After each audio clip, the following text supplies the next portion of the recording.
So that's on the election front. Now let's shift focus to consumption and actually what we're calling and I love that caption that we have, that it's the wedding season.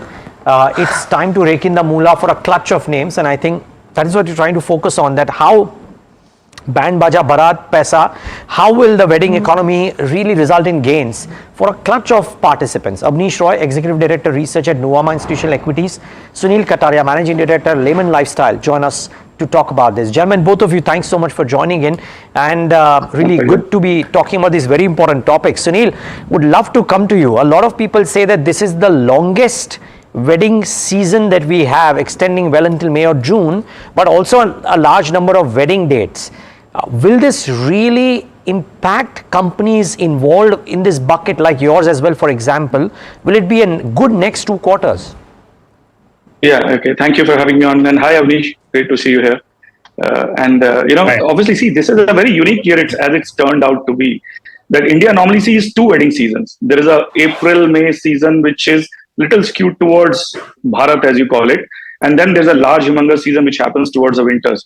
It's a very odd year that this year India hardly saw any weddings in the first half of the year. So this obviously is based on the calendar and the auspicious dates. So what really has happened is, while this, along with the discretionary pressures, impacted the first half, the second half is going to see a lot of backlog of the weddings which is going to come in.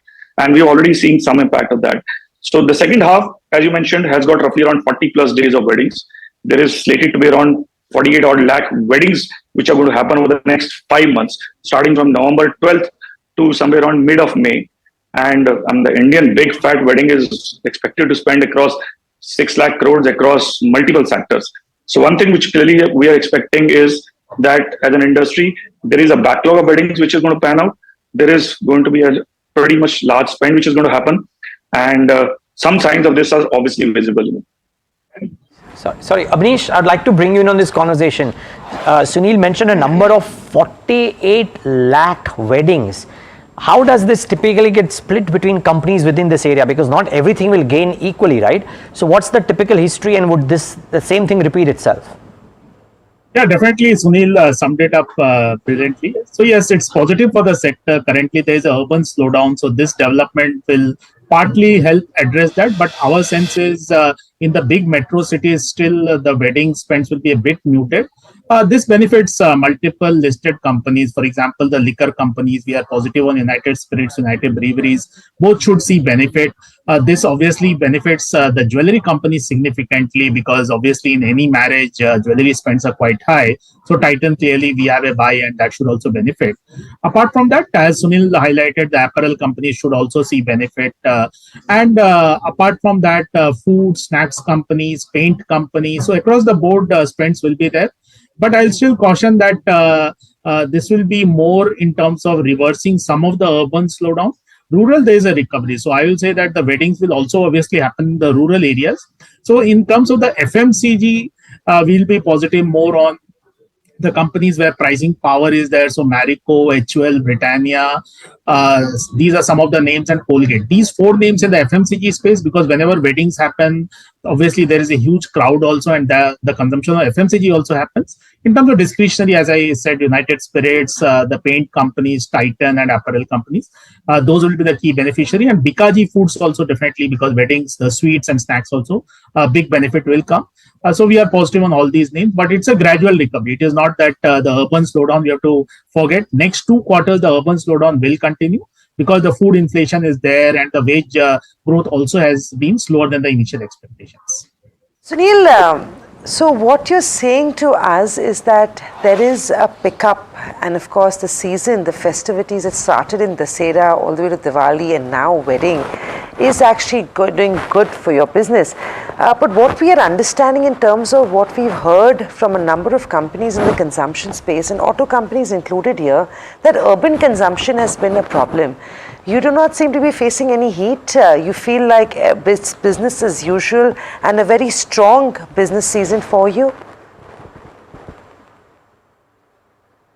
Sunil, we can't hear you. I think you're on mute. Okay. Yes. Hello, can you hear me now? Yes, we can hear you now, yes. Okay. See, obviously the first half, everybody faced the pressure of discretionary spends, which is obvious. But I can tell you what has started happening across the industries, what my sense is. I think coming with Diwali and Dussehra in 1 month, I think the uptick was pretty strong. In fact, I was a little pleasantly surprised with the uptick which we saw during the festive season of October. And one thing I can tell you across, if I were to do a comparison of Diwali to Diwali, because you have to normalize the basis, we saw a double-digit growth in that like-to-like period of Diwali, and that I think was a very good start. Then obviously there comes a little lull after Diwali, but now the wedding season has picked up, and from whatever I see, the weekends are very strong. There's another shift that we are clearly seeing, which is linked to the wedding season, is that in our apparel business, you start seeing segment shifts happening, that the business starts shifting from casual segments towards more ceremonial and formal suits, jackets, etc. That has started happening. Another brand of ours, which while Abneesh mentioned jewelry, which is completely linked to weddings, is Ethnics by Raymond, which is the Indian men's ethnic wear brand which we have. We have around 135 odd stores right now. And again, one shift in the segment, which is a very good indicator we are seeing across, is that the groom-led ensembles have started picking up.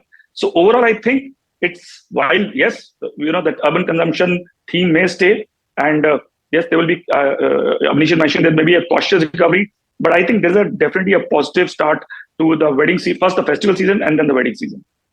I like that term, Sunil, groom-led consumption or groom-led shopping. So the hope is that the dulhas spend more this year than they won't. My only question is that if we've seen such I would say a little slow response in the festive season, what is giving you confidence that there will be a different consumption pattern for the wedding season? No, so, wouldn't that carry through? So like I told you, in fact, that my sense of the industry, especially, and I'm talking primarily regarding the apparel industry and something that we have seen in our business as well, that like-to-like Diwali season's retail offtakes from the stores were actually double-digit. So I thought that, in fact, it was a very pleasant start, in that sense, coming on the back of, a tough first half. So two factors which give me confidence. One is this time the wedding season is staggered and it's a prolonged period. So I think that's in a way good for the industry, overall of the wedding linked industries. So normally what happens, you see a spike of weddings happening in maybe a 45-day period and then a lull happens. So it impacts in some way that the wedding dates have to get staggered. People have a rush for, banquet halls. People have a rush for getting weddings done. This time it's a staggered, well played out 45 dates across 5 months, which I think will be a good sustained trigger for consumption. That's one. Secondly, what I'm expecting is, as something which Abneesh also mentioned, while the weddings are more urban-led, but there are weddings which are going to happen in rural because the first half didn't see rural weddings. So there is a clear rural recovery, which is obvious to everybody. I think that is a second positive trigger. So to mind, these two, I think are going to play out together pretty, hopefully well for the industry, And the start is pretty good. No, so okay, Abneesh, you mentioned, hi, Tamanna here, you mentioned some companies which you think will be on the forefront and of course liquor companies, etc. But where do you think is a very clear upside? Would you buy anything right now betting on the wedding season? Because at the end of the day, that's what our viewers want to know. That is there a strategy here, a play here? Yeah, definitely. If you see the stocks have corrected because of the FI selling and the broader correction, we have seen good comfort in the valuation step in. So we are positive, for example, in terms of discretionary names. We are positive on Trent. We are positive on Vedant Fashion also. We are positive on Titan, United Spirit. So yes, we have comfort in valuation which has come, which will take into care the urban slowdown, and which will also have the trigger of marriage days. As Sunil rightly said, this is not just a Q3 phenomena. This happens in Q4 and Q1. So because it's a staggered wedding this time, so we should see this as a buying opportunity, because ultimately we can't time the bottom. But good correction has happened in some of these good quality stocks like Trent, Titan, etc. So we are positive on those things. Pick from the wedding season space. So I think definitely Vedant Fashion is a clear play on that. Okay. Vedant Fashions it is. Thank you so much, Sunil and Abneesh, for joining us on this conversation as we look at whether there is wedded bliss for consumption companies as well. And of course, to all the brides and grooms out there. Anyway, let's turn our attention to